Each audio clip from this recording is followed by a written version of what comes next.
Sudden weight loss जरी झाला असेल तरी तो डायबिटीस असण्याचं एक लक्षण असू शकतं. फॅमिली हिस्ट्री आहे, वजन वाढलेलं आहे, असे मुद्दे असतील तर ग्लुकोज चेक करूनच बघायला तरच समजेल की डायबिटीस आहे की नाही. छोटं मशीन असतं घरी शुगर चेक करायचं, ज्याला आपण ग्लुकोमीटर म्हणतो. त्या ग्लुकोमीटरवर जरी तुम्ही शुगर चेक केली, कधीही केली, आणि जर ती 200च्या वर आली तर त्याला आपण डायबिटीस म्हणतो. ग्लुकोज कंट्रोल महत्वाचा आहे, तो दर 3 महिन्याला HbA1c करणं आवश्यक आहे.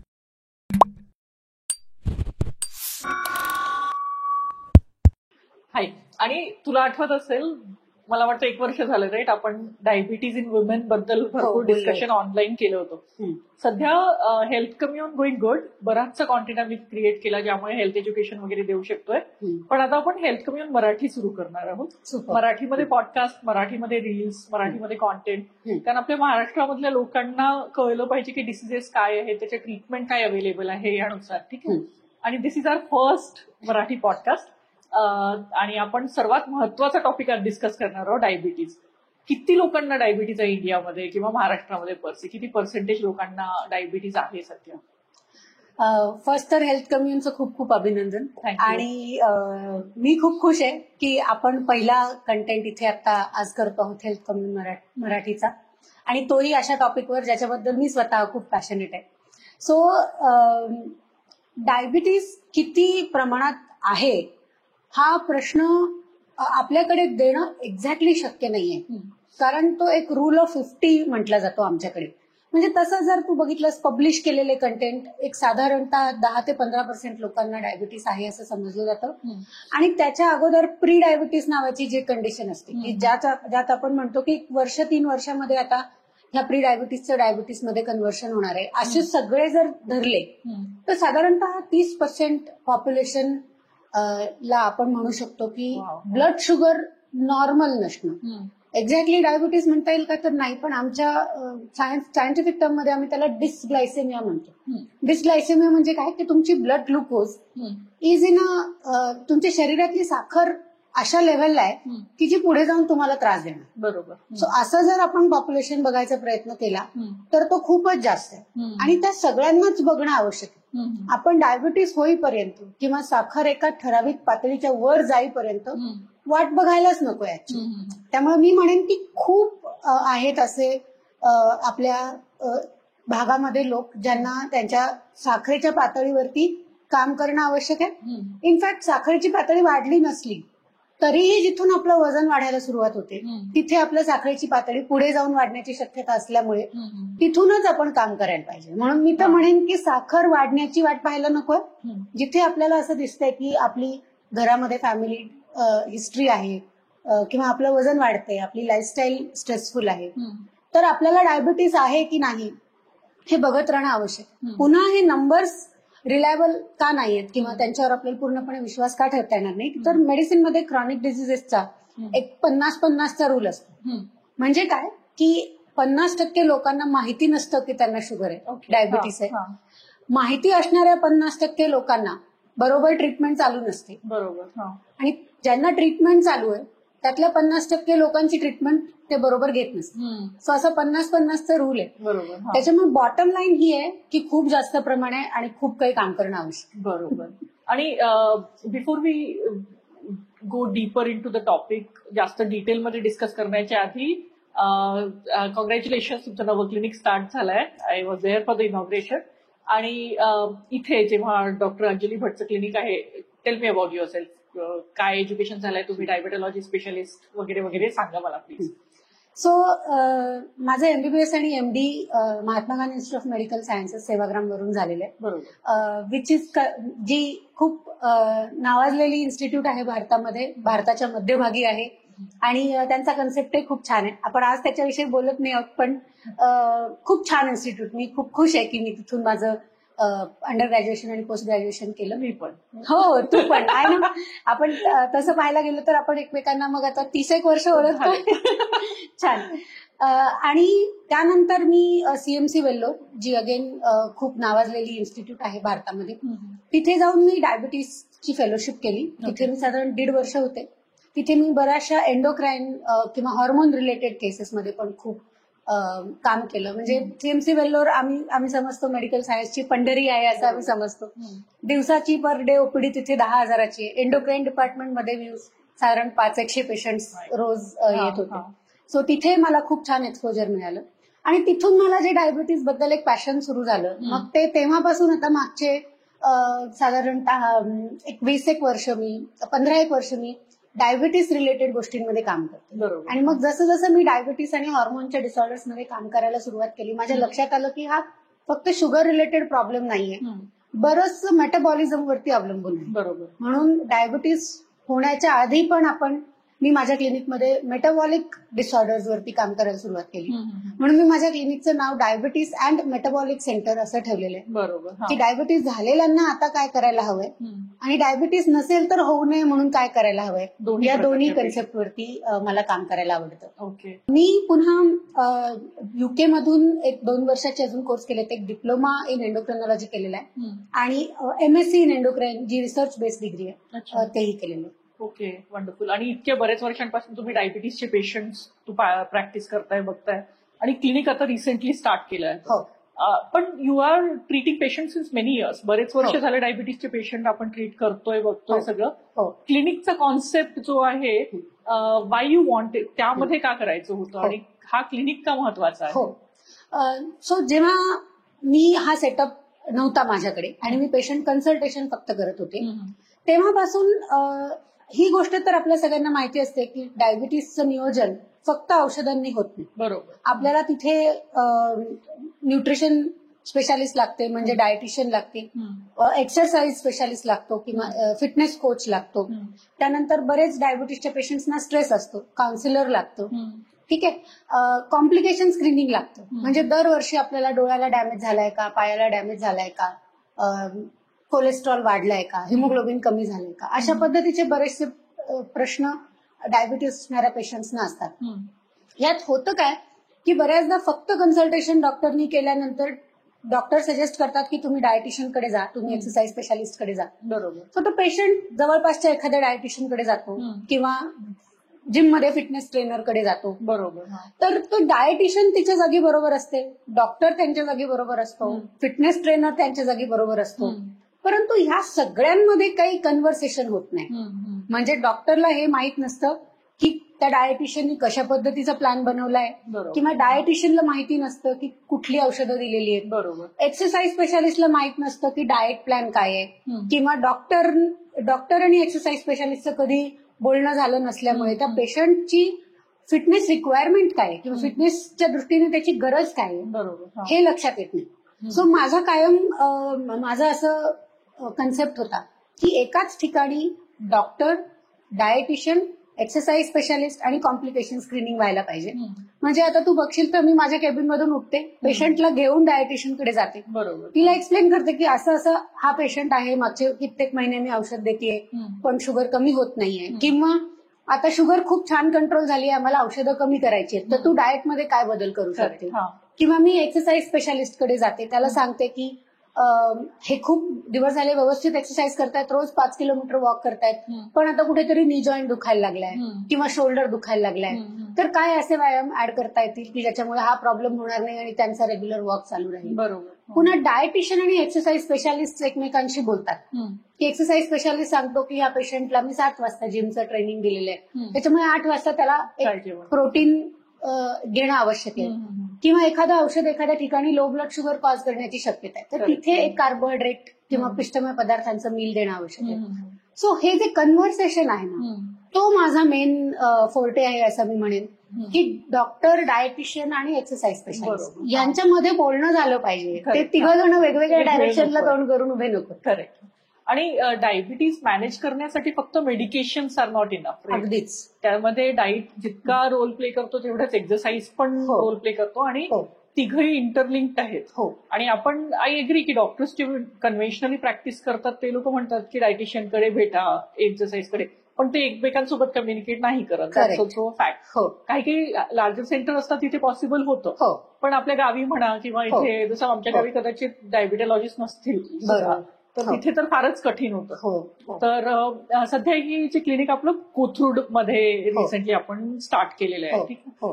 तर जर आता आणि पुण्यामध्ये म्हणजे इट्स व्हेरी इझी इथे यायला, हो, मेन तेच रोडवरच central आहेत, location आहे. आरामात जवळच या- मेट्रो स्टेशन आहे. हो सो इतके दिवस मेट्रोनी खूप त्रास दिलाय ते कन्स्ट्रक्शन साठी, Construction. पण आता कदाचित त्याचा उपयोग होईल असं होईल दिसतंय. आणि कन्व्हिनियंट आहे रे, हो. मेट्रो असल्यामुळे येणं जाणं सोपं पडतं, ट्रॅफिक नाही आहे असं हो. वगैरे.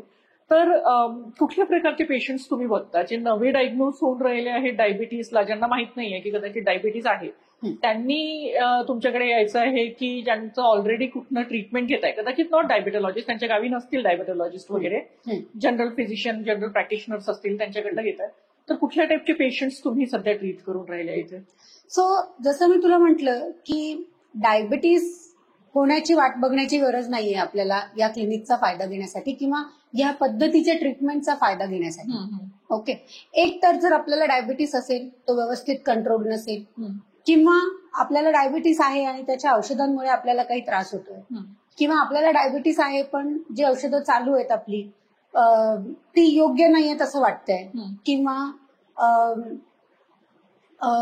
ब्लड शुगर कमी होते, जी औषधं चालू आहेत त्यांनी ब्लड शुगर कधी एकदम कमी होते, कधी एकदम जास्त होतीये.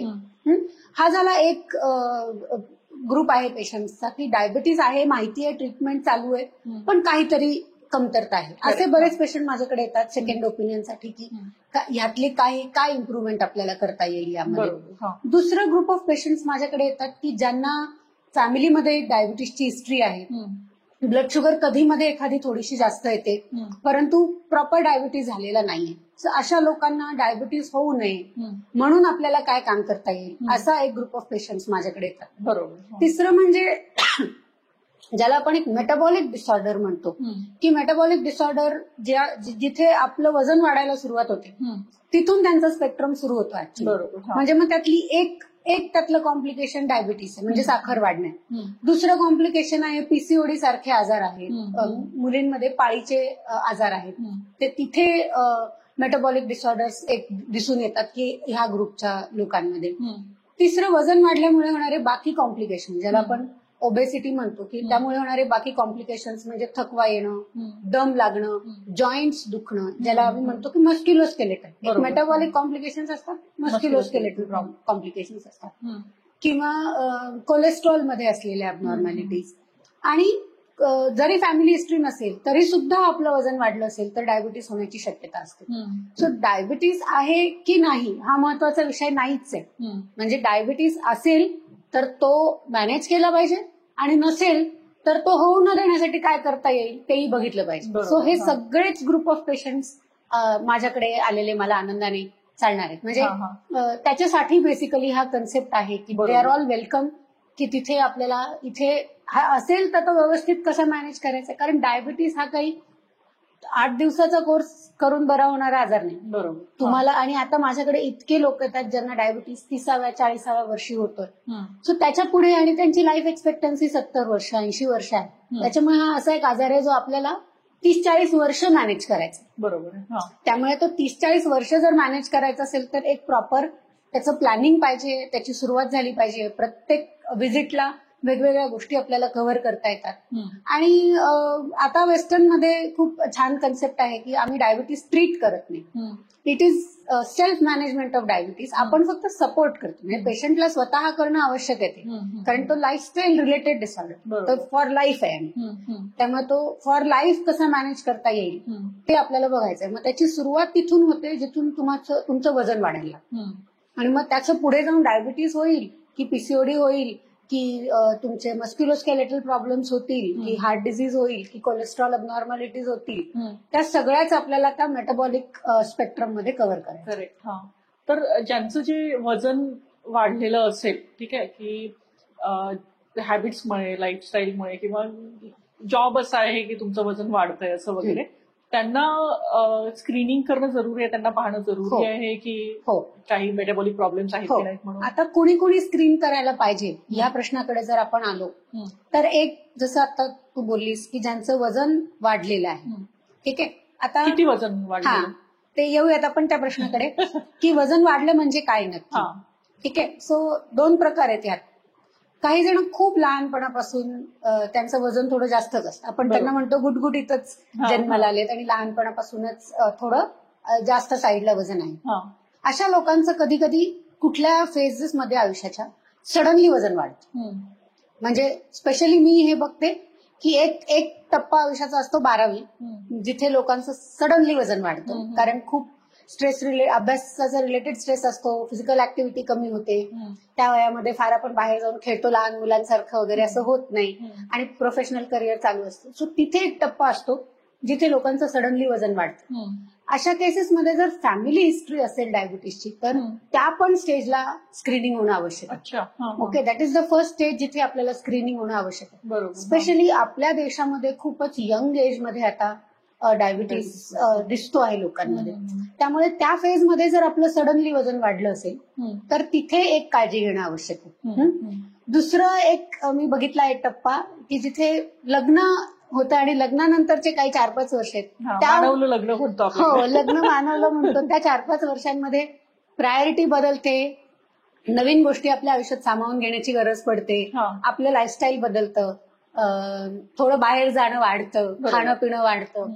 त्यामुळे सडनली तिथे एक वेट गेन होतो. आणि स्त्रियांमध्ये पुन्हा त्यातनं जर आपण प्रेग्नन्सी प्लॅन केली तर तो एक मुद्दा असतो ज्याने वेट गेन होऊ शकतो. सो फॅमिली हिस्ट्री असेल तर, सडनली वेट गेन झालं असेल तर, सिम्पटम्स तसं म्हणावेत तर फारसे दिसत नाहीत डायबिटीसचे, पण जनरली जे म्हटले जातात की सडन वेट लॉस जरी झाला असेल तरी तो डायबिटीस असण्याचं एक लक्षण असू शकतं. बरोबर. ठीक आहे. किंवा आईला प्रेग्नन्सीमध्ये डायबिटीस असेल तर या मुलांमध्ये डायबिटीस होण्याचे चान्सेस जास्त असतात. सो हे जर मुद्दे आपल्या घरात असतील तर या लोकांनी बघणं आवश्यक आहे की आपल्याला डायबिटीस झाला आहे की नाही. ठीक आहे. कसं बघायचं डायबिटीस झालाय की नाही? काही सिम्पटम्स नाही आहेत. म्हणजे मी असं म्हणू शकत मला सध्या काही सिम्पटम्स काही नाही मला symptoms वाटतं. नाही. राईट, असं तुला वाटतं की मग पण जसं आपण आईला म्हणतो डायबिटीस आहे माझ्या. की घशाचा इन्फेक्शन झालं तर खोकला येईल, म्हणजे खोकला झाला तर तुम्हाला बघायला पाहिजे की घशाचं इन्फेक्शन झालंय का. बरोबर. तसं डायबिटीसचं काही नाहीये. आणि तो सगळ्यात मोठा प्रॉब्लेम आहे डायबिटीसचा, की डायबिटीस झाल्यावरच काय, डायबिटीसचं एखादं कॉम्प्लिकेशन होईपर्यंत सुद्धा आपल्याला कळायला काही मार्ग नाहीये की आपल्याला डायबिटीस झालं. बरोबर. कारण कुठलंही असं सिम्पटम नाहीये की जे मी 1 to 1 म्हणू शकते की हे झालं म्हणजे डायबिटीस आहे. तसं काहीच होत नाही. त्यामुळे जोपर्यंत तुम्ही टेस्ट करत नाही आणि जोपर्यंत ती व्हॅल्यू तुम्ही बघत नाही शुगरची, तोपर्यंत डायबिटीस आहे की नाही कळणं शक्य नाही. त्यामुळे जर आपल्याला हिस्ट्री आहे, जे मुद्दे आपण मागच्या मुद्द्यात पाहिले की फॅमिली हिस्ट्री आहे, वजन वाढलेलं आहे, असे मुद्दे असतील तर ग्लुकोज चेक करूनच बघायला पाहिजे, तरच समजेल की डायबिटीस आहे की नाही. दुसरी गोष्ट, काहीच प्रॉब्लेम नसेल, सगळं व्यवस्थित असेल तरीही साधारण 35-40 नंतर प्रत्येकाने वर्षातून एकदा शुगर चेक करून बघणं आवश्यक आहे की आपल्याला डायबिटीस आहे का. बरोबर. त्यातनंही जर ती कधीतरी केलेली शुगर जर इम्पेअर्ड आली किंवा डिसग्लायसेमिया ज्याला आपण म्हणतो, सो डायबिटीसची डेफिनेशन काय आहे, फास्टिंग ब्लड शुगर, म्हणजे 8 तास फास्टिंग केले, आपण रात्रभर काहीच खाल्लेलं नाहीये आणि सकाळी उठल्यानंतर काहीही खायच्या आधी जर शुगर चेक केली तर ती 126च्या वर आली तर त्याला आपण डायबिटीस म्हणणार. बरोबर. जेवणानंतर 2 तासांनी किंवा 75 ग्राम ग्लुकोज पिऊन त्याच्यानंतर 2 तासांनी चेक केली आणि ती जर 200च्या वर आली तर त्याला आपण डायबिटीस म्हणणार. आता एवढ्या सगळ्या कॉम्प्लिकेशन मध्ये पडायचं नाही, आपल्याला भीती वाटते बऱ्याच जणांना की नाही मला ही प्रोसेसच नाही करायची. कोणाकडे तरी घरात आता आपण बघतो प्रत्येक घरटी डायबिटीस असं म्हणायला सुरुवात झालेली आहे की घरात कोणाला ना कोणाला तरी डायबिटीस असतो. त्यांचं छोटं मशीन असतं घरी शुगर चेक करायचं, ज्याला आपण ग्लुकोमीटर म्हणतो. त्या ग्लुकोमीटरवर जरी तुम्ही शुगर चेक केली, कधीही केली, आणि जर ती 200च्या वर आली तर त्याला आपण डायबिटीस म्हणतो. स्क्रीनिंग टेस्ट म्हणतो आपण. बरोबर. डायबिटीसच्या आधी पण डायबिटीस नाही याच्या नंतर एक स्टेज असते ज्याला आपण म्हणतो प्री डायबिटीस.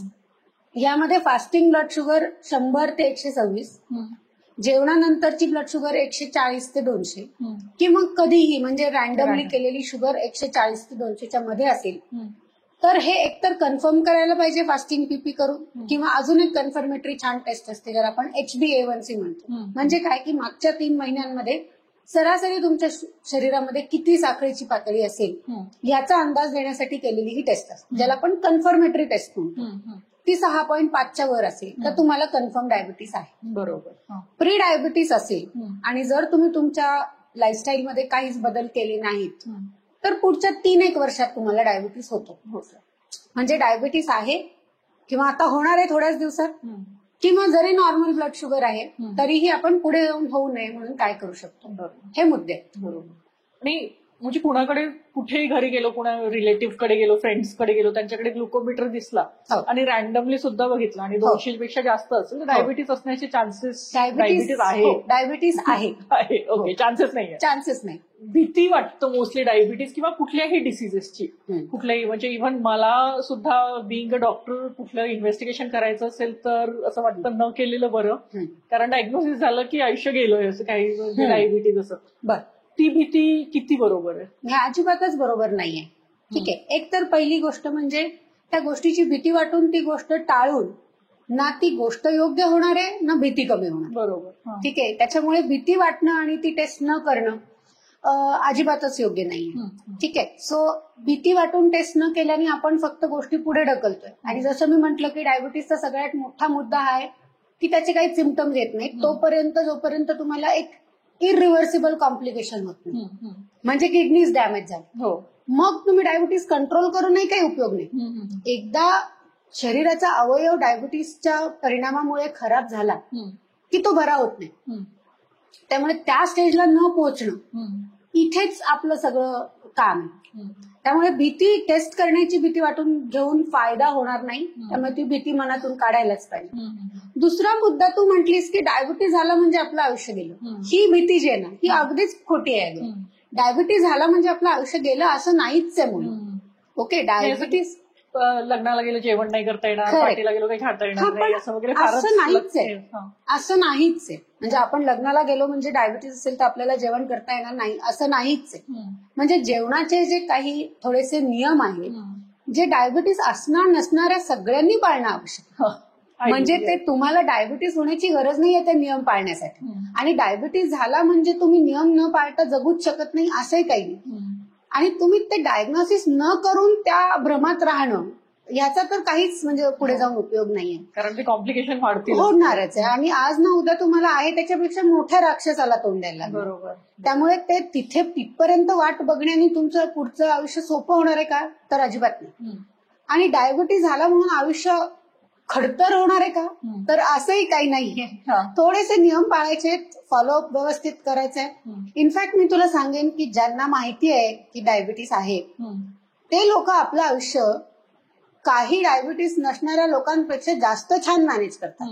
म्हणजे मला जर कशाचीच काहीच हे नसेल तर मी ज्या पद्धतीने एक माझं लाईफस्टाईल असतं त्यापेक्षा डायबिटीस असणारे लोक जास्त छान मॅनेज करतात लाईफस्टाईल. कारण त्यांच्याकडे काहीतरी असतं बघायला की काहीतरी कारण आहे त्यांना ते डायबिटीस मॅनेज करण्यासाठी.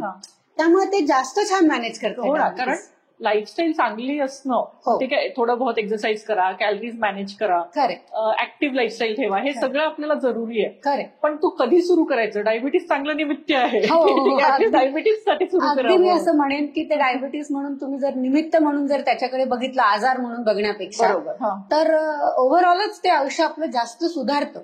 ते आयुष्य सुधारण्याकडेच आपला कल आहे ना, भीती घालण्याकडे किंवा आयुष्य खडतर करण्याकडे कल नाहीच आहे. इनफॅक्ट त्यांच्या आयुष्यातच आपण कशा पद्धतीने डायबिटीस मॅनेज करू शकतो हाच तर मुद्दा आहे. बरोबर. तर आपण काय म्हणतोय की समजा वाटतंय की असेल डायबिटीस किंवा लक्षणं जे तुम्ही समजवले ते असतील किंवा घरी फॅमिली हिस्ट्री असेल आणि कुठे ग्लुकोमीटर दिसलं, बघा आहे डायबिटीस, पुढे काय? म्हणजे समजा आता झालंय डायबिटीस आणि आपण पाहिलं की चला ठीक आहे, if I want to come down, तर आपल्याकडे इथे अपॉइंटमेंट बुक करता येतं डायरेक्टली नंबर, आणि आपण ऍड करूया आम्ही सगळे यामध्ये, इथे नंबरवर आपण अपॉइंटमेंट बुक. त्यानंतर डॉक्टर्स लोक कसे मॅनेज करतात आणि काय करावं लागतं एका कुठल्याही पेशंटला? हो, सो आपण आता जसं बोललो की डायबिटीसचे काही डायरेक्ट सिम्पटम्स नसतात, पण कधी कधी काहीतरी सिम्पटम आल्यामुळे डायबिटीस डिटेक्ट होतो.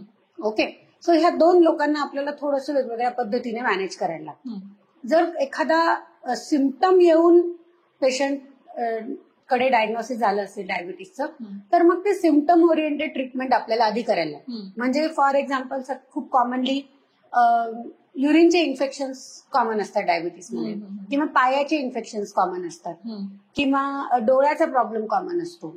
अशा कंडिशनमध्ये जर शुगर डिटेक्ट झाली असेल किंवा डायबिटीस डिटेक्ट झाला असेल तर मग त्या ओरिएंटेड आपल्याला ट्रीटमेंट आधी करायला लागते. मग त्यावेळेस आपली शुगर एकदम पटकन कमी करणं आवश्यक आहे. मग गोळ्यांवर जास्त भर देणं आवश्यक आहे. इन्फेक्शनसाठी अँटीबायोटिक किंवा ज्या पद्धतीचं इन्फेक्शन असेल तो एक अप्रोच करणं जो आवश्यक आहे. करंट प्रॉब्लेम आहे तो सॉल्व्ह करावा लागतो. करेक्ट. आणि जर समजा रुटीन चेकअप मध्ये डायबिटीज डिटेक्ट झालाय तर मग अगेन त्याची ट्रीटमेंट करताना एक लांब लचक अशी एक हिस्ट्री घेते मी की तुम्हाला हा डिटेक्ट झालाय तर ह्याच्या आधी कधी माहिती होतं का, किंवा मागच्या वर्षीची रुटीन टेस्ट केली होती त्यात होतं का, किती HbA1c लेवल आहे त्यावर पण अवलंबून आहे. डायबिटीज मध्ये सुद्धा आपण आता जे जनरली लाईफस्टाईल रिलेटेड डायबिटीज बद्दल बोलतोय हा खूप कॉमनली समजला जाणारा टाईप 2 डायबिटीज. त्यात खूप प्रकार आहेत अजून डायबिटीज मध्ये. सो टाईप 1 आहे, मोनोजेनिक डायबिटीस आहे, ऑटो इम्युन डायबिटीस आहे, प्रेग्नन्सीमध्ये होणारे डायबिटीस आहे. तर तो एक पहिला मुद्दा असतो की हा कुठल्या प्रकारचा डायबिटीस आहे, हा टाईप 2 आहे की ह्यापैकी कुठल्या प्रकारचा डायबिटीस आहे. सो हे सगळे डायबिटीसचे बाकी जे प्रकार आहेत त्यांची ट्रीटमेंट फार स्पेसिफिक. त्याच्यामुळे त्याबद्दल आपण सध्या थोडं बाजूला ठेवूया. तो एक पूर्ण विषय होऊ शकतो बोलण्याचा आपल्या.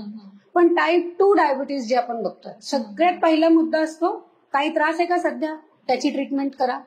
नंबर 2, टाईप 2 सोडून दुसऱ्या कुठल्या पद्धतीचा डायबिटीस असण्याची शक्यता आहे का ते एक रूल आउट करा. ते असेल तर मग आपला पाथवे बदलतो. त्यापैकी काही नाहीये, आपलं डायग्नोसिस झालंय टाईप 2 डायबिटीस आहे. टाईप 2 डायबिटीस असेल तर कुठल्याही लेवलची HbA1c आपल्याला सुरुवातीलाच लाईफस्टाईल मॉडिफिकेशननी मॅनेज करण्याचा प्रयत्न करता येऊ शकतो. म्हणजे ब्लड शुगर 300 आहे, 350 आहे, पण पेशंटला काही त्रास नाहीये, वजन जास्त आहे पेशंटचं, तर अशा केसेसमध्ये आपण फक्त डाएट आणि एक्सरसाइजने सुरुवात करून सुद्धा काही दिवस त्यांना मॅनेज करता येऊ शकतो. अच्छा.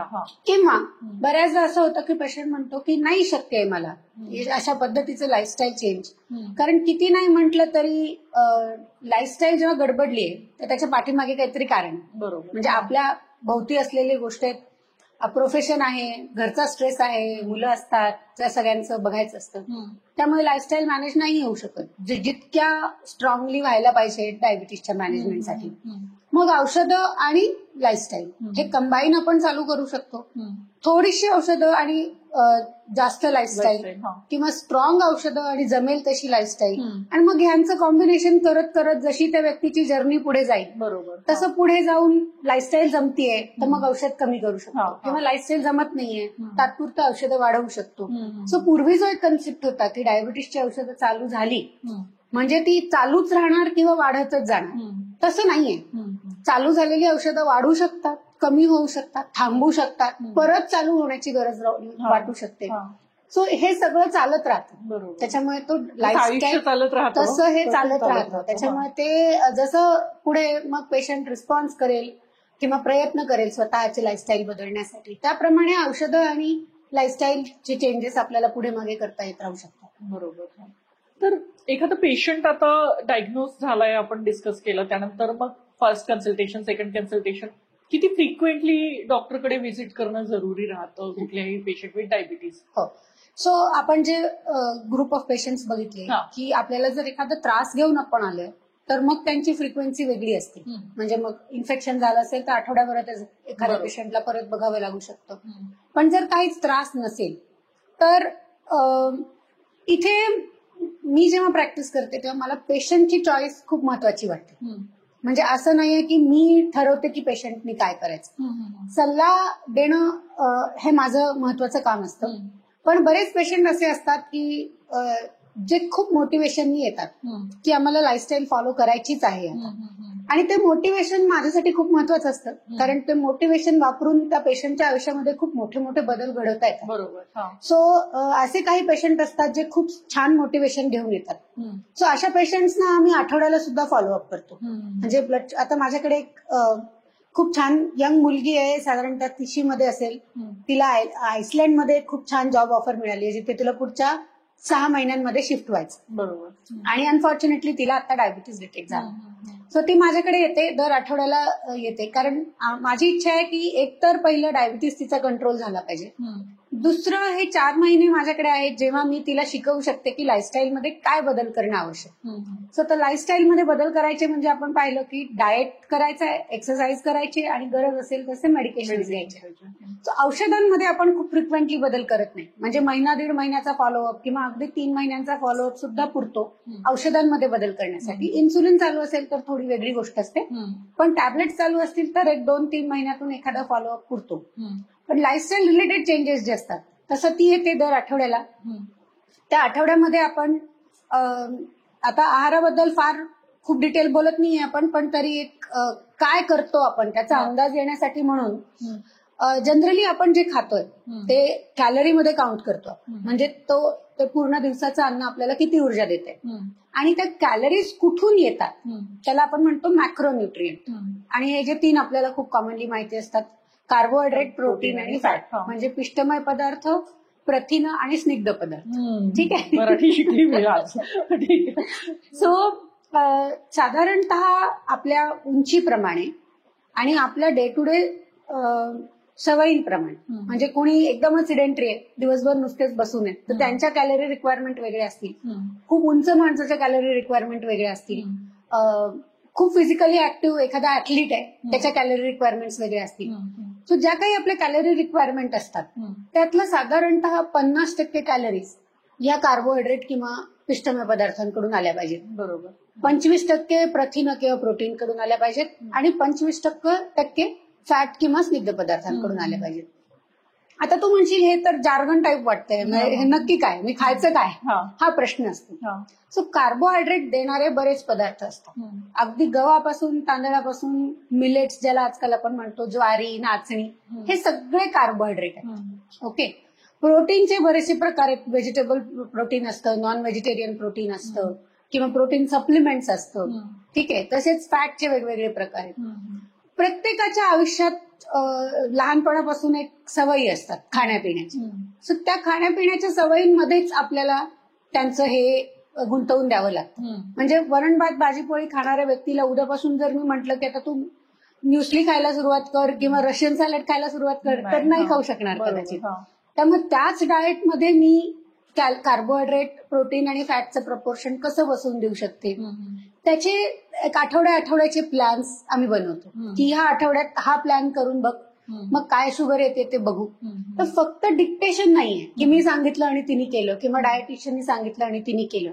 आम्ही त्यांना रोज रात्री झोपताना लिहून ठेवायला लावतो की तुम्ही दिवसभरात काय केलंय ते लिहून ठेवा.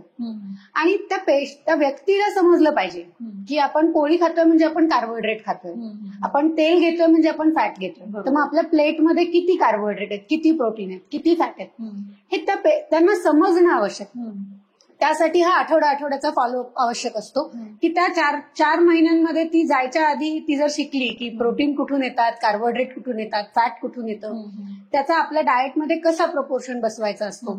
आणि मग एक्सरसाइज जी सोबत होते तेही आठवड्याचे प्लॅन्स असतात की ज्याच्यामध्ये आलेल्या पेशंटचं सगळ्यात आधी फिटनेस असेसमेंट केली जाते. म्हणजे फिटनेस असेसमेंट मल्टिपल लेवलवर केली जाते. एक इंड्युरन्स ट्रेनिंग, इंड्युरन्स असेसमेंट म्हणजे किती कार्डिओ आपण करू शकतो, किती वॉक करू शकते मी न दमता, किंवा किती रनिंग करू शकते न दमता. मग फ्लेक्सिबिलिटी असेसमेंट असते की माझ्या शरीराची स्नायूंची लवचिकता किती आहे, फ्लेक्सिबिलिटी किती आहे. आणि तिसरी स्ट्रेंथ असेसमेंट असते, म्हणजे किती स्नायू माझे ताकद घेऊ शकतात. मी 2 किलोचा डंबेल उचलू शकते का 10 किलोचा उचलू शकते का 5 किलोचा उचलू शकते. सो ही असेसमेंट करून अगदीच कोणी एक्सरसाइज करत नसेल तर मग बिगिनर्स पासून सुरुवात केली जाते की तुम्ही अर्धा तास वॉक करा आणि 20 मिनिटं एक स्नायूंचे व्यायाम करा. स्नायूंचे व्यायाम करत असणाऱ्या लोकांमध्ये स्टिफनेस खूप असतो, मग त्या लोकांना स्नायूंच्या व्यायामाबरोबर काही फ्लेक्सिबिलिटीच्या एक्सरसाइजेस दिल्या जातात. सो हेही प्रोग्रेशन केलं जातं दर आठवड्याला की आधी हा व्यायाम दिलाय, मग आठवड्यातून दुसरा, मग तिसरा. ही एक पद्धत आहे फॉलोअपची की जिच्यात दर आठवड्याला पेशंट येतो आणि मग फॉलोअप केले जातात. आणि मग डाएट आणि एक्सरसाइज स्पेशालिस्ट इथे ग्लुकोज व्हॅल्यू बघण्यामध्ये एक्सपर्ट, म्हणजे त्यांना माहिती असते की कुठल्या लेवलला माझ्याशी बोलायला हवंय, की ज्याच्यावर ब्लड शुगर गेलीये आपण औषधांमध्ये काही बदल करण्याची गरज आहे का बघा, किंवा शुगर लो होती औषधांमध्ये काही बदल करण्याची गरज आहे का बघा. तसं नसेल तर मग महिन्याला माझ्याकडे फॉलोअप होऊ शकतो. दुसरी एक पद्धत असते जिथे एवढ्या इंटेन्सली लाईफस्टाईल मॉडिफिकेशन पेशंटला करण्याची सोय नसते किंवा करायची इच्छा नसते. मग अशा पेशंट्समध्ये सुरुवातीला आपण हे याच पद्धतीचं असेसमेंट घेऊन एक पर्टिक्युलर डाएट प्लॅन लिहून देतो किंवा एक पर्टिक्युलर एक्सरसाइज प्लॅन लिहून देतो, औषधं लिहून देतो. मग 2 ते 3 महिन्यांनी डिपेंडिंग ऑन की पेशंटला किती गरज आहे पेशंट फॉलोअपला येऊ शकतो. करेक्ट. पण कॉम्प्लिकेशन्स न होण्यासाठी जे फॉलोअप्स करावं लागतात किंवा मॉनिटरिंग करावं लागतात किंवा बघावं लागतं की डायबिटीस जर आहे, मेडिकेशन सुरू आहे, लाईफस्टाईल स्वतःला माहित आहे की खरंच डाईट करतोय की नाही, डॉक्टर सोबत किती खोटं बोललं तरी आपण आपल्याला माहित असतं. तर कॉम्प्लिकेशन्स न होण्यासाठी अॅन्युअली करावं लागतं की 6 मंथली कसं राहतं ते? सो ग्लुकोज कंट्रोल महत्वाचा आहे. बरोबर. सो तो दर 3 महिन्याला HbA1c करणं आवश्यक आहे. आपण जर अशी औषधं घेत असू ज्याने blood sugar lower than normal जाऊ शकतो, ज्याला आपण हायपोग्लायसेमिक्स म्हणतो, म्हणजे डायबिटीसची अशी औषधं असतात काही जी हाय वरून नॉर्मल पर्यंत आणतात पण नॉर्मलच्या खाली जाऊ देत नाही. पण काही प्रकारची औषधं असं असतात की जे हाय वरून नॉर्मल पर्यंत आणतात आणि नॉर्मलच्याही खाली जातात. अशी औषधं चालू असतील तर घरी ग्लुकोमीटरवरती मॉनिटरिंग करणं आवश्यक आहे. मग ते आपण सांगतो आठवड्यातनं एकदा, महिन्यातनं एकदा अशी टेस्टिंग करू शकतो. नसेल तर 3 महिन्यातून एकदा HbA1c म्हणजे शुगर लेवल किती आहे, आणि वर्षातून कमीत कमी एकदा कॉम्प्लिकेशन स्क्रीनिंग म्हणतो आपण, की ज्यामध्ये कोलेस्ट्रॉल करणं आवश्यक आहे, किडनी फंक्शन करणं आवश्यक आहे, डोळ्याची तपासणी करणं आवश्यक आहे, एक ECG आवश्यक आहे सिम्पटम्स असतील काही तर. आणि या व्यतिरिक्त जर पेशंटला थकवा असेल किंवा बाकी काही सिम्पटम्स असतील तर त्याप्रमाणे आपण हिमोग्लोबिन पाहू शकतो, calcium, vitamin B12, vitamin D3 या गोष्टी कमी आहेत का ते पाहू शकतो. पण अगदीच डायबिटीस रिलेटेड आपल्याला जर रिस्ट्रिक्ट करायचे झाले तर HbA1c दर 3 महिन्याला आणि वर्षातून एकदा आपल्याला कोलेस्ट्रॉल, किडनी, हार्ट आणि डोळे आणि पायाची तपासणी हे करणं आवश्यक आहे. प्रत्येकाला करणं जरुरी आहे. प्रत्येकाला. ठीक. आणि समजा आता एखादं पेशंट आहे, त्यांचं दूरगावी राहतात कुठे, आमच्या गावाकडे नसतात तेवढे सेटअप, क्लिनिक्स वगैरे नाहीये. तर समजा आता आमच्या गावाला आले, पुण्याला आले, तुमच्याकडे आले, तर एका दिवसात होऊ शकतं हे चेकअप, कॉम्प्लिकेशन? होऊ शकतं. पण शक्यतो मी म्हणते की 2 दिवस आपल्याला हवे. म्हणजे आज सकाळपासून किंवा इथे पोहोचायला उशीर होणार असेल तर आजपासून ते उद्यापर्यंत. बरोबर. म्हणजे मग ती घाई होत नाही, व्यवस्थित आपल्याला पेशंटशी बोलता येतं. पण तरीही खूप लांबून आलेले पेशंट आधीपासून आपण बोलून ठेवलेले यावेळेत पेशंट येणार आहेत, तर हे एका दिवसात करता येण्यासारखं आहे. करेक्ट. आणि तर मला असं वाटतं वर्षातनं एकदा 2 दिवस स्वतःसाठी काढलेले काहीच हरकत नाही.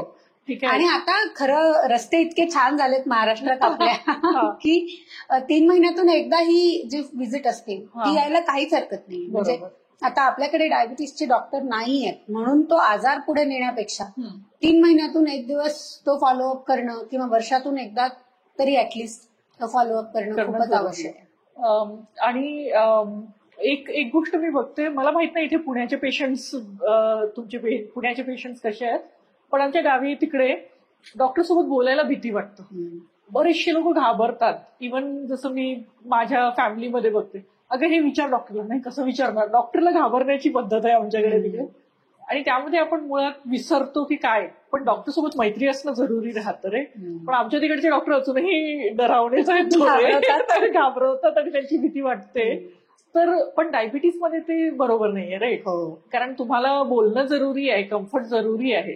तर मी हे नेहमी म्हणते की बघा कुठल्या डॉक्टर सोबत तुम्ही कम्फर्टेबल आहे. You can change the doctor. जरुरी नाहीये की हे आमचे डॉक्टर आहे, आम्ही यांच्यासोबत, हे आमचं आराध्य दैवत, असं जरुरी नाहीये.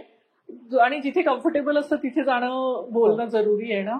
हा मुद्दा जेव्हा तू बोललीस ना तेव्हा मेडिकल टर्म मध्ये आम्ही त्याला डायबिटीज डिस्ट्रेस म्हणतो. म्हणजे काय की आधी मला डायबिटीज झालाय, ह्या गोष्टीचाच मला आधी ताण आलाय, त्या गोष्टीचाच मला आधी स्ट्रेस आलाय की मला डायबिटीज झालाय.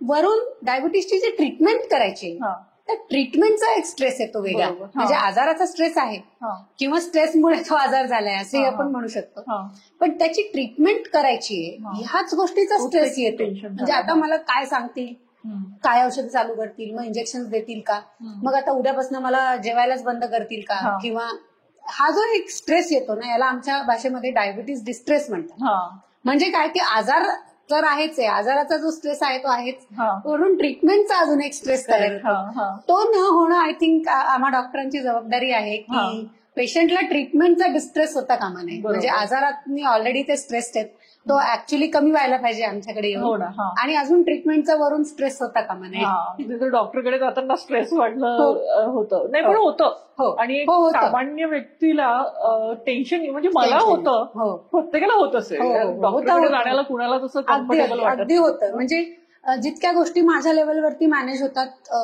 स्ट्रेस रिलेटेड, त्या तर आपण करतोच काउन्सिलिंग, पण इथे सायकोलॉजिकल काउन्सिलरही दुपारी येतात की हा. ज्या त्याही पुढे जाऊन जर काही स्ट्रेस असेल किंवा असे बरेचसे स्ट्रेस असतात ज्याच्यामुळे शुगर वाढलेली असते आणि तो स्ट्रेस मॅनेज करणं आवश्यक स्ट्रेस होतं. काय, आपण म्हणतो की स्ट्रेसमुळे खूप सगळे डिसीजेस होतात, कॉम्प्लिकेशन्स होतात.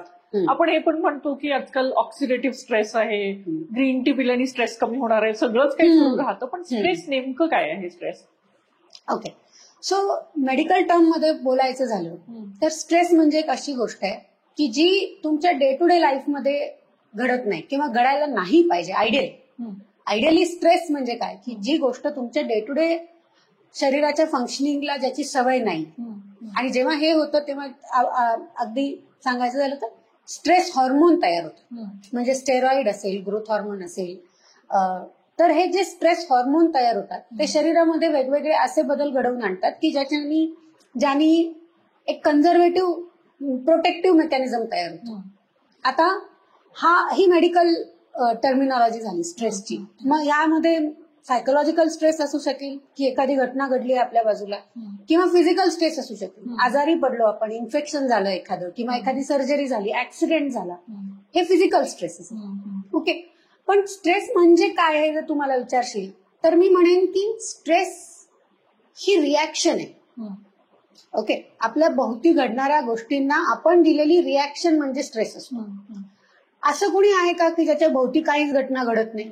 असं तर कोणी असूच शकत नाही. प्रत्येकाच्या आयुष्यामध्ये आसपास काही ना काहीतरी घटना घडणारच आहेत ना. मेडिकल बुकमध्ये लिहिलेलं आहे की everything under the sun including the sun, म्हणजे सूर्याखाली असलेल्या सगळ्या गोष्टी आणि सूर्य सुद्धा स्ट्रेस रिलेटेड स्ट्रेस क्रिएट करू शकतो. म्हणजे काय की ह्या सगळ्याला आपण कसं रिॲक्ट करतोय, दॅट क्रिएट स्ट्रेस. म्हणजे आता शुगर माझी केली आणि तुझी केली, मी इतकी वर्ष डायबिटीस मध्ये काम करते, माझी शुगर जास्त आली तरी मला स्ट्रेस येणार नाही कारण मला माहिती करायचं काय. पण तुझी शुगर जास्त आली तर कदाचित तुला स्ट्रेस येईल किंवा नाही येणार कारण मी तुझी मैत्रीण. ओके, सो तिथे स्ट्रेस क्रिएट होतो की एखादी सिच्युएशन तयार झाली आहे आणि आपल्याला माहित नाही ती हँडल कशी करायची, मग आपण त्याला जी रिॲक्शन देतो त्याने स्ट्रेस क्रिएट होतो. बरोबर. त्याच्यामुळे गोष्टी तर घडणारच आहेत. डायबिटीस होऊच शकतो, झाल्यावरती त्याचे पथ्य पाळावेच लागू शकतात. डायबिटीस नाही झाला तर हाय ब्लड प्रेशर होईल, हाय ब्लड प्रेशर नाही झालं तर जॉईंट पेन होतील, काही ना काहीतरी आपल्या आयुष्यात घडत असणार. त्याला आपण कसं रिॲक्ट करणार, तिथे सगळं स्ट्रेसचं गणित आहे मला असं वाटतं. आणि जरी आपण आपल्या आसपासच्या गोष्टींना मॉडिफाय करू शकत नाही, आपण काय घडणार हे बदलू शकत नाही, पण त्याला आपण कसं रिॲक्ट करणार हे आपण बदलू शकतो. म्हणजे आपल्या विचारांची डायरेक्शन आपण बदलू शकतो, आपल्या विचारांना आपण एक प्रॉपर पाथवे देऊ शकतो, आणि ते सायकोलॉजिकल काउन्सिलर करतात. बऱ्याचदा एका घटनेला कसं डील करायचं हे जेव्हा आपल्याला समजत नाही तेव्हा आपण जेव्हा काउन्सिलरशी बोलतो तेव्हा ते आपल्याला डायरेक्शन देऊ शकतात की ह्या गोष्टीमध्ये आपण काय रिॲक्ट केलं म्हणजे आपल्याला त्रास कमी होईल. कारण घटना तर बदलत नाही ना, काही ना काहीतरी होत राहतं. सो त्याला आपण कसं रिॲक्ट करायचं इज आय थिंक तिथे आपल्याला मॉडिफायबल फॅक्टर आहे की बदलू शकतो, स्ट्रेस घालवू शकतो. पण तो घालवणं खूप आवश्यक आहे, नाही तर तो आज ना उद्या काही ना काहीतरी प्रॉब्लेम क्रिएट करतोच करतो. आणि इथे जेव्हा डायबिटीस मॅनेजमेंटसाठी तुझ्या क्लिनिकमध्ये जसं प्रॅक्टिस होऊन राहिलं आहे, जिथे मेडिकेशन्स आहेत, एक्सरसाइज आहे, डाईट आहे, आणि सायकोलॉजिकल काउन्सिलिंग मध्ये आपण हे पण बघतो की स्ट्रेस कसं मॅनेज करायचं, कारण त्यांनी डायबिटीसवर कसा ना कसा परिणाम होणार आहे.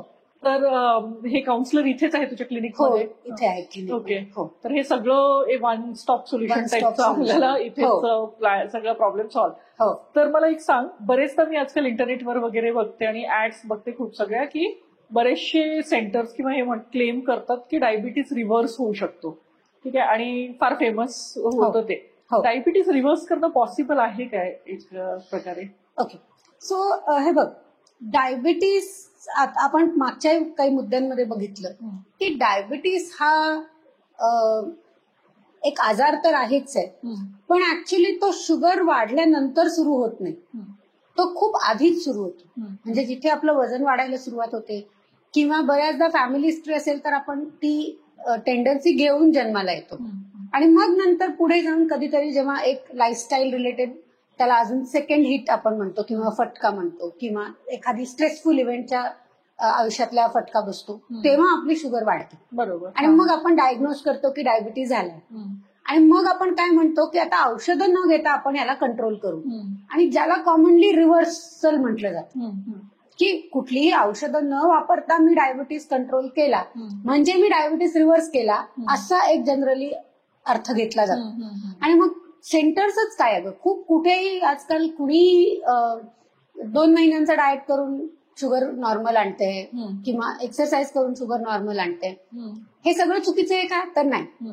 पण डायबिटीस रिव्हर्स झालाय असं म्हणण्याचा अर्थ काय होतो की डायबिटीस बरा झालाय आता पुढे मला काही करायची गरज नाही, हे चुकीचं आहे. ओके. सो ज्या मेडिकल टर्म मध्ये ज्याला आपण कॉन्स्टिट्यूशन आणि डिझीज म्हणतो किंवा मराठीत ज्याला आपण प्रकृती आणि विकृती म्हणतो. सो एक प्रकृती आहे आपली की जी आपल्याला डायबिटीस होण्यासाठी म्हणजे आपण अशा प्रकृतीने आपण जन्माला आलोय की आपल्याला डायबिटीस होण्याची शक्यता जास्त. म्हणजे माझ्या आईवडिलांना डायबिटीस होता किंवा माझं वजन खूप लहानपणापासून जास्त आहे म्हटल्यानंतर माझी प्रकृती अशी आहे की मला डायबिटीस होण्याची शक्यता जास्त. तो कधीतरी झाला, मग ती विकृती झाली आणि मी त्याची मॅनेजमेंट करायला सुरुवात केली. पुढे समजा मी काही औषधं न घेता ब्लड शुगर नॉर्मलला जरी आणली तरी एकतर मी ते जे बदल केलेले डाएट एक्सरसाइज मध्ये ते कंटिन्यू केले तर ठीक आहे, पण ते कंटिन्यू नाही केले तर ती नॉर्मल झालेली शुगर परत वाढणार आहे कारण माझी प्रकृती बदललेली नाही.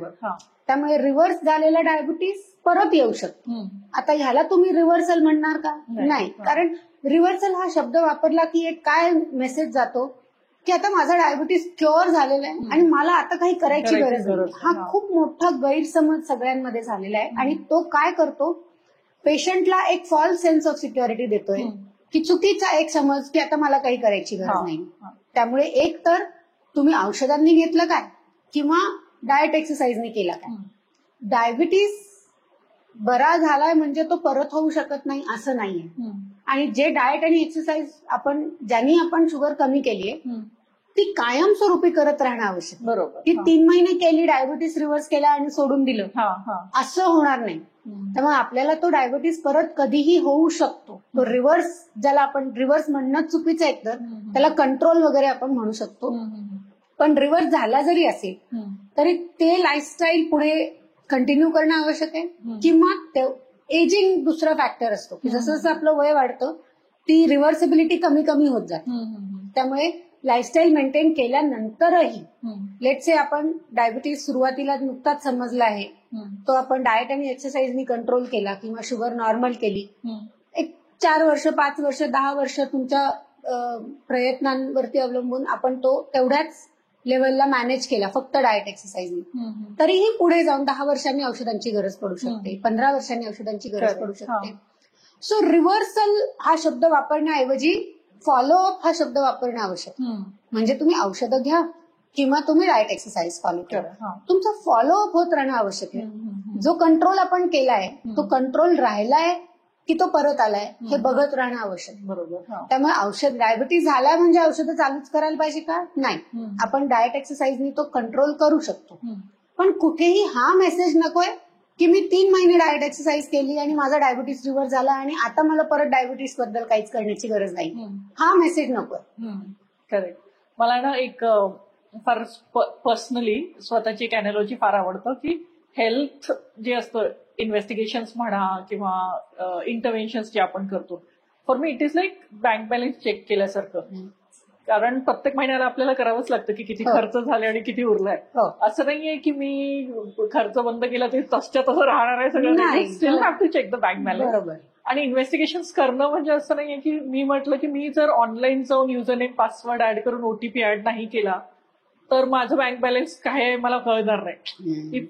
जर हॅबिट आहे स्पेंडिंगची तर ते कमी होणारच आहे. हो सिमिलरली लाईफस्टाईल खराब असेल तर डिसिजेस होणारच होणारच आहे. आहे. इन्व्हेस्टिगेशन म्हणजे तुम्हाला जाऊन बघावं लागणारच हो, आहे हो, हो. की बँक बॅलन्स किती अगदी अगदी आहे. अगदी अगदी आपला हेल्थ बॅलन्स किती आहे किती आहे जसा ते बँक बघावं बॅलन्स लागणार आहे. बघतो तसा हेल्थ बॅलन्सही बघत राहणं आवश्यक आहे. म्हणजे फारच. टेकन फॉर ग्रँटेड घेतो आपण खूप हेल्थला, हो ना, तर हा. ते टेकन फॉर ग्रँटेड घ्यायला नकोय.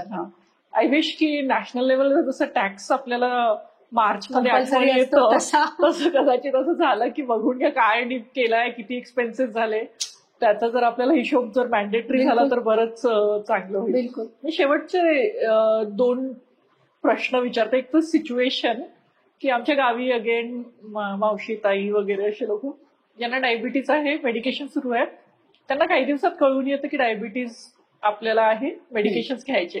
आय डोंट नो पुण्याचे पेशंट चांगले असतील ठीक आहे, पण आमच्या तिकडे फार चालतं. त्यांना कळतं की ही गोळी घेतली की बरं आहे, ही गोळी घेतली. ते लोक स्वतःने मॅनेज करतात माहिती आहे.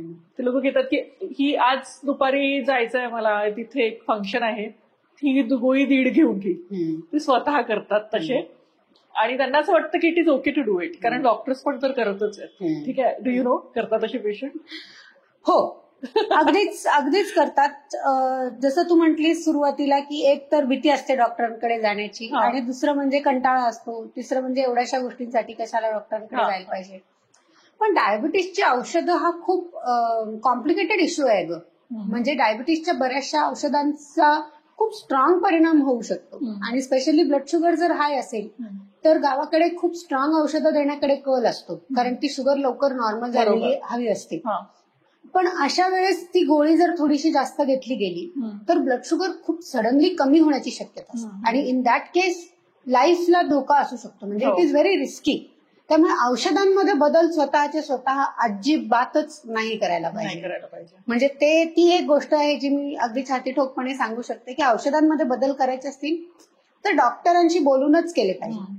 आता इन्सुलिन एक असं औषध आहे की ज्यामध्ये आम्ही पेशंटना स्वतः बदल करायला सांगतो, पण त्याची एक पद्धत आहे, ते आधी शिकायला लागतं. म्हणजे माझ्याकडे येणाऱ्या पेशंटला जर दिवसातून जेवणा अगोदर 2 किंवा 3 वेळा इन्सुलिन घ्यायचं असेल तर त्याच्यात रोज शरीरामध्ये एकच अमाऊंट ऑफ इन्सुलिन तयार होत नाही. तसंच बाहेरून घ्यायचं इन्सुलिन सुद्धा रोज एकच डोस मध्ये घ्यायला लागेल असं नाही. डे टू डे लाईफच्या आपल्या सवयीप्रमाणे इन्सुलिनचा डोस बदलावा लागू शकतो. मग त्यासाठी आपण काय करतो की कार्बोहायड्रेट काउंट करायला त्यांना शिकवतो. म्हणजे या माझ्या जेवणामध्ये किती कार्बोहायड्रेट असतील, आणि मग साधारणतः 10 ते 15 ग्रॅम कार्बोहायड्रेटसाठी 1 युनिट इन्सुलिन, अशा पद्धतीने डोस ऍडजस्ट करायला आपण पेशंटला शिकवू शकतो. कारण तू म्हणतेस तसं डे टू डे लाईफमध्ये अशा घटना घडतात की जेव्हा आपल्याला डायबिटीसची औषधं मॉडिफाय करायला लागू शकतात. सो ते पेशंट शिकवता येऊ शकतं, पण ते शिकवलेल्या पेशंटनीच तसं करणं अपेक्षित आहे. आपल्याला माहिती नसताना औषधांमध्ये इकडे तिकडे बदल करणं रिस्की ठरू शकतं. बरोबर. आणि आपल्याकडे डेफिनेटली ट्रेंड नाही आहे, जस्ट नॉट लाईक मी महाराष्ट्रातच नाही, कुठेच नाही, की कुठला डिसीज झाला आणि त्याचं डायग्नोसिस झालं आणि माहित आहे की you have to live with it for all your life, आपण त्याबद्दल एज्युकेशन नाही घेत. आपल्याला असं ठीक आहे डॉक्टर सांगतील ते करेल हे करेल, पण त्याच्याबद्दल जेवण कसं, माझी लाईफस्टाईल कशी जाणून घेण्याचा आपला ट्रेंड नाही आहे. लागेल तर मला असं म्हणजे I always compare with finance और कार और एनिथिंग. कार नवी घेतली तर ड्रायव्हिंग शिकण्यापासनं मेंटेनन्स पासनं सगळं करतो आपण. फायनान्स ऑनलाईन पाहिलं तर स्टॉक मार्केट पासनं सगळं करतो, पण डिसीज झाला तर डॉक्टरकडनं शिकून घेण्याचं छान असतं. अगदी डिझीजच कशाला, स्वतःच्या शरीराबद्दल हेल्थ बद्दल म्हणजे काही मॅन्युअल नाहीये ना, त्यामुळे जसं मॅन्युअल पाहिजे. समजा इफ आय से की आता डायबिटीज आहे मला शिकवा, तुम्ही डॉक्टर शिकवतात, पण ते आपल्याकडे ओव्हरऑलच हेल्थला तेवढी प्रायोरिटी नाहीये ना. नाहीच आहे. माझा शेवटचा प्रश्न रिगार्डिंग डायबिटीज, कारण बिंग रिसर्च आणि पब्लिकेशन पाहिल्यानंतर आपल्याला माहित आहे की इंडियामध्ये ट्रेंड वाढत चाललाय. आधी जेवढे 5 वर्ष आधी जेवढे लोक डायबिटीसचे होते डायग्नोज झालेले, publish 10-15%, real 30-40% that we are talking, वाढत चाललंय नंबर ऑफ डायबिटीज पेशंट्स. का वाढत आहेत इतके? सो त्याचं सगळ्यात महत्वाचं कारण आहे एक की अर्बनायझेशन जे आपल्याकडे होत आहे. म्हणजे पूर्वी खेडेगावांमध्ये किंवा रुरल एरियामध्ये ज्या पद्धतीची लाईफस्टाईल होती त्या पद्धतीची लाईफस्टाईल आता अर्बन सेटअपमध्ये नाही. म्हणजे फिजिकल ऍक्टिव्हिटी खूपच कमी. मग ते घरात असो किंवा कामाच्या ठिकाणी असो ज्या लेवलची physical activity day to day दैनंदिन जीवनासाठी आवश्यक होती ती आता आवश्यक नाही. खूप आपलं मेकॅनायझेशन झालं, प्रत्येक गोष्टीसाठी मशीन आहे, मिक्सर आहे किंवा शेतांमध्ये ट्रॅक्टर्स आहेत, त्याच्यामुळे ओव्हरऑल आपली फिजिकल ऍक्टिव्हिटी खूप कमी झाली. आणि दुसऱ्या बाजूला अन्नाचा पुरवठा खूप ड्रास्टिकली वाढलाय. म्हणजे जेवढा इंटेक पूर्वी होता आपला त्याच्यापेक्षा आता कॅलरी वाईज तो जास्त आहे. म्हणजे पूर्वी जर मी एक पूर्ण ताटामध्ये जेवण, वरण भात, भाजी पोळी, कोशिंबीर, दही, ताक एवढं घेतल्यानंतर जेवढ्या कॅलरीज जात असतील ऑलमोस्ट तेवढ्याच कॅलरीज एका छोट्याशा बर्गरमध्ये जात आहेत. बरोबर. त्यामुळे आणि ते थोडंसच आहे, असं वाटतं थोडंच खाल्लंय, खूप खाल्लं नाहीये तरी कॅलरी जास्त गेली. सो कॅलरी डेन्स फूड जर आपण म्हणतो त्याचं प्रमाण खूप वाढलंय. फिजिकल ऍक्टिव्हिटी कमी झाली, हा सगळ्यात महत्वाचा मुद्दा आहे. दुसरं म्हणजे जनरेशन टू जनरेशन जे ट्रान्सफर होते ते खूप कॉमन झालं. म्हणजे काय की ज्यांच्या आई वडिलांना डायबिटीस आहे अशी एक मोठी जनरेशन आपल्याकडे तयार झालेली. आणि हा जो ही जी जनरेशन आहे या जनरेशनला खूप लवकर डायबिटीस होतं.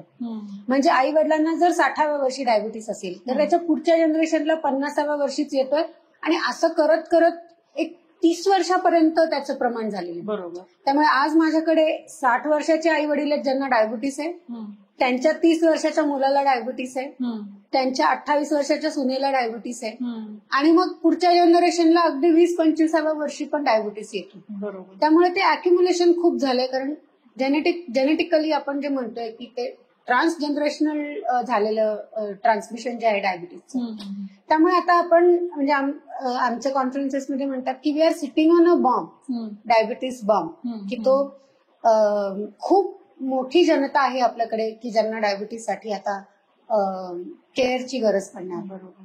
छानपैकी उन्हाळा सुरू आहे, आपल्याकडे आंबे आले आहेत, रसवंती आले आहेत, छानपैकी उन्हाचा रस, उन्हाळ्यात रस वगैरे सुरू आहे, उसाचा रस. ठीक आहे. आणि आय थिंक प्राजक्ता आणि सत्कारला क्वेश्चन आहे की डायबिटीज मध्ये फ्रुट्स खायला हवे की नाही खायला हवे. आपण थोड्या वेळापूर्वी बोललो आहाराबद्दल, खूप डिटेलमध्ये नाही पण शॉर्टमध्ये बोललो की दिवसभराचा आपला जो अन्नाचा एक 50-25-25 त्याच्यामध्ये 50% कार्बोहायड्रेट आपल्याला घ्यायचे. तर आता फळांमध्ये इश्यू काय आहे, गोड आहे, राईट, म्हणजे कार्बोहायड्रेट कंटेंट आहे बऱ्यापैकी. आपल्या या 50% कोट्यामध्ये आपल्याला फ्रुट्स घ्यायचे. ओके, असं नाही फ्रूट छान आहेत म्हणून दिवसभर फलाहारच केलाय असं चालणार नाही. पण at the same time fruits is a very good source of complex carbohydrate. कारण जे कार्बोहायड्रेट पण आपण घेतो आपल्याला सिम्प्लिफाय करायची नाही, म्हणजे काय ते बघूयात आपण. पण they are a good source of complex carbohydrate. दुसरी गोष्ट दे मायक्रोन्युट्रिएंट खूप छान आहेत. मग अशी आपण याबद्दल बोललो नाही की कॅलरी देणारे पदार्थ ज्याला आपण मायक्रोन्युट्रिएंट म्हटलो, त्या व्यतिरिक्त मायक्रोन्युट्रिएंट म्हणजे खूप कमी प्रमाणात पण खूप इसेन्शियल असलेले न्यूट्रिशनचे काही घटक आहेत, जसं व्हिटॅमिन्स आहेत, मिनरल्स आहेत किंवा फायबर्स आहेत. ह्या सगळ्या गोष्टी, फायबर्स मायक्रोन्युट्रिएंट नाहीयेत पण व्हिटॅमिन्स आणि मिनरल्स हे मायक्रोन्युट्रिएंट्स. सो बहुतेक फळं मायक्रोन्युट्रिएंटचे खूप चांगले सोर्स असतात. म्हटल्यानंतर व्हिटॅमिन B12 म्हण, पोटॅशियम म्हण, व्हिटॅमिन्स आणि मिनरल्स हे खूप छान मिळतात फ्रुट्स मधून. बरोबर. त्यामुळे फ्रुट्स वर्ज्य आहेत का, तर अजिबात नाही.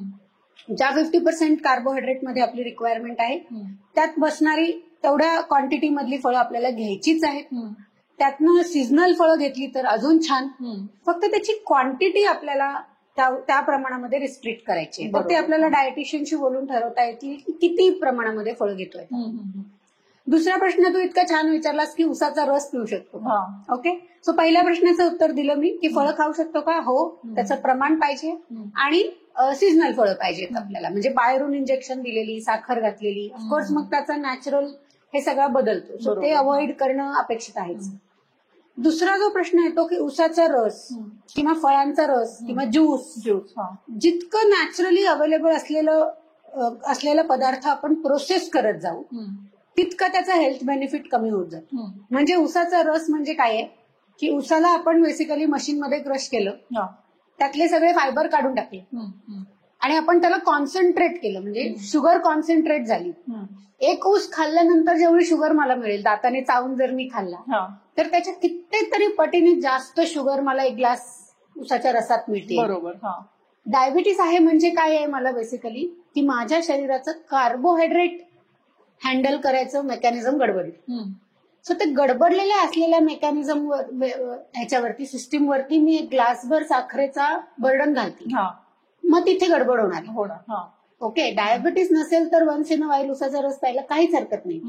पण डायबिटीस असेल तर सिस्टीम किती गडबडली आहे त्यावर अवलंबून आहे की तुम्हाला उसाचा रस प्यायला परवानगी आहे की नाही.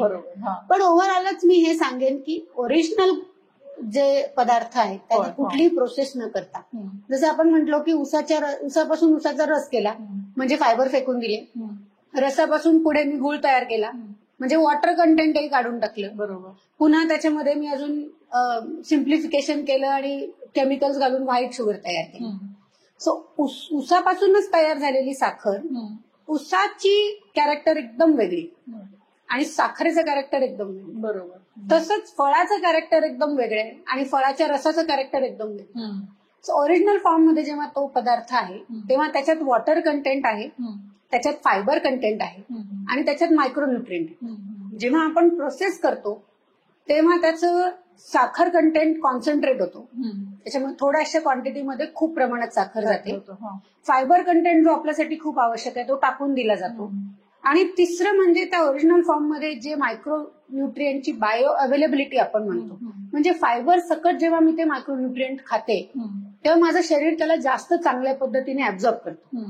विसविस जेव्हा मी त्याला प्रोसेस करून खाते तेव्हा मी त्याचं सगळं वॉटर कंटेंट काढून टाकते, फायबर कंटेंट काढून टाकते, मायक्रोन्युट्रिएंट काढून टाकते आणि फक्तच कॉन्सन्ट्रेटेड साखर त्यातून घेते. दिस इज व्हेरी बॅड. बरोबर. त्यामुळे फ्रुट्स खाऊ शकतो येस, आणि जितकं कमी प्रोसेस करू तितकं जास्त. बरोबर. आणि आय कंटिन्यू विथ दिस. पण आंबा मला फार आवडतो आणि आंब्याचा सीझन पण छान सुरू आहे. पण म्हणजे समजा मला डायबिटीज असेल तर मग दुपारच्या जेवणामध्ये वरण भात भाजी पोळी वगैरे करण्यापेक्षा त्या दिवशी फक्त आमरस पुरी खाल्ली तर चालेल काय? कारण मग माझं कार्बोहायड्रेट मला कव्हर करता येईल. अगेन मी तुला सांगेन की कार्बोहायड्रेट हँडल करण्याचं बॉडीचं मेकॅनिझम किती गडबडलंय त्यावर अवलंबून. बरोबर. म्हणजे बेसलाईन साखर जर 300-350 असेल, तुम्ही इन्सुलिन घेत असाल, तुम्हाला कार्बोहायड्रेट काउंटिंग करून सगळं करायचं असेल तर थोडं अवघड आहे. किती खाता येईल ते तुमच्या दिवसाचं कॅलरी कंटेंट काढून मग त्यातनं किती आपल्याला अलाव करता येईल आमरसपुरी ते सगळं बघून किती क्वांटिटीमध्ये खाता येईल किंवा खाता येणार नाही ते पाहावं लागेल. एक इथे आपल्याला वन रूल फिट्स ऑल असं नाही करता येणार. आणि आमच्याकडे तर तिकडे आमरसमध्ये भरपूर साखर घालतात. हो, आमरस तर आमरस, भरून साखर तर नाही. म्हणजे सिंपल शुगर एक अशी गोष्ट आहे की जी कुणीच नाही खायला, म्हणजे तुम्हाला डायबिटीस असो नाहीतर नसो, साखर प्रोसेस केलेली साखर ज्याच्यात आपण बाकी सगळं महत्वाचं काढून टाकले, फक्त कार्बोहायड्रेट, सिंपल कार्बोहायड्रेट आपण ज्याला म्हणतो ते एक्स्ट्रॅक्ट केलेले आहे, ती कधीच आणि कुणीच खाण्याची काहीच गरज नाही. शरीराला त्याचा काही उपयोगच नाही. पण सगळीकडे साखर आहे सगळीकडे. एक शेवटचं विचारते, कारण जेव्हा कॅमेरा नव्हता तेव्हा you were explaining me omega-3 बद्दल. पुन्हा सांग ना, म्हणजे मला वाटतं तो महत्वाचा टॉपिक आहे. हो. सो ओव्हर सिम्प्लिफिकेशन केलं जातं बऱ्याचदा आपल्या इन्फॉर्मेशनचं. म्हणजे काय की omega-3 फॅटी ऍसिड शरीराला खूप आवश्यक आहे असं म्हटलं जातं. हार्ट डिझीज प्रिव्हेंट होतात, चांगलं कोलेस्ट्रॉल वाढतं. सो असं सुरू मध्ये खूप ट्रेंड होता omega-3 फॅटी ऍसिड सप्लिमेंट करण्याचा. ओके. सो जो मेन ओरिजिनल रिसर्च होता त्यात असं आढळून आलं होतं की जे लोक omega-3 फॅटी ऍसिड असलेले खाद्यपदार्थ जास्त घेतात, जसं फिश ऑइल वगैरे, त्यांमध्ये हार्ट डिझीजचं प्रमाण कमी आढळून येतं. म्हणून मग आपण काय विचार केला की omega-3 फॅटी ऍसिडचे टॅबलेट्स, कॅप्सूल्स घेऊयात म्हणजे हार्ट डिझीज कमी होईल. पण तसं झालं नाही. म्हणजे omega-3 फॅटी ऍसिड असलेले खाद्यपदार्थ खाऊन जो फायदा होतो तो omega-3 सप्लिमेंटेशननी होत नाही. त्यामुळे मग omega-3 फॅटी ऍसिड असणाऱ्या पदार्थांमध्ये जो काही कंटेनर आहे त्या omega-3 फॅटी ऍसिडचा, त्याचा खूप महत्वाचा रोल आहे to make the omega-3 fatty acid bio available. म्हणजे शरीराला ते फॅटी ऍसिड काम करण्यासाठी omega-3 फॅटी ऍसिड असलेल्या पदार्थांचा उपयोग होतो. त्याचं डायरेक्ट सप्लिमेंटेशन बऱ्याचदा आपल्याला अवेलेबल होत नाही शरीराला. त्यामुळे त्याच्या नॅचरल फॉर्म मध्ये असलेले जे मायक्रोन्युट्रिएंट असतात त्यांची इफेक्टिव्हिटी खूप छान. अनलेस आपल्याला डेफिशियन्सीच झालेली आहे, म्हणजे आता B12 खूप कॉमन डेफिशियंट असतं. डेफिशियन्सी असेल तर मग फक्त डाएटनी होणार नाही. बरोबर. तिथे आपल्याला थेरप्युटिक डोजेस द्यायला लागेल किंवा हाय डोस मध्ये द्यायला लागेल. पण अदरवाईज जे नॅचरल फॉर्म मध्ये मायक्रोन्युट्रिएंट सप्लिमेंटेशन असतात त्यांना प्रोसेसिंग न करता केलेलं कधी छान. Okay okay. म्हणजे फिश खा, फिश ऑइल पेक्षा फिश खाल्लेलं फायदा जास्त. किंवा ओमेगा 3 फॅटी ऍसिड कॅप्सूल्स पेक्षा फिश खाणं चांगलं, जवस खाणं चांगलं. Got it. ठीक. आय थिंक बरेच प्रश्न विचारले आणि आय एम व्हेरी हॅपी की हे क्लिनिक आहे, इथे कोथरूडला क्लिनिक आहे आणि डायबिटीजसाठी इट्स लाईक होलिस्टिक, राईट. जे सगळे कंपोनंट इम्पॉर्टंट आहे ते इथे अवेलेबल आहे. पुढे भरपूर टॉपिक्स आपण डिस्कस करूया फॉर शुअर. लोकांना प्रश्न असतील तर I think they can reach out आणि आपल्याला प्रश्न विचारून आपण त्यांची उत्तरं देऊ शकतो. वेळ काढण्यासाठी फार फार धन्यवाद आणि मलाही खूप महत्वाचं डिस्कशन केलंय. Thank you so much for your time. Thank you.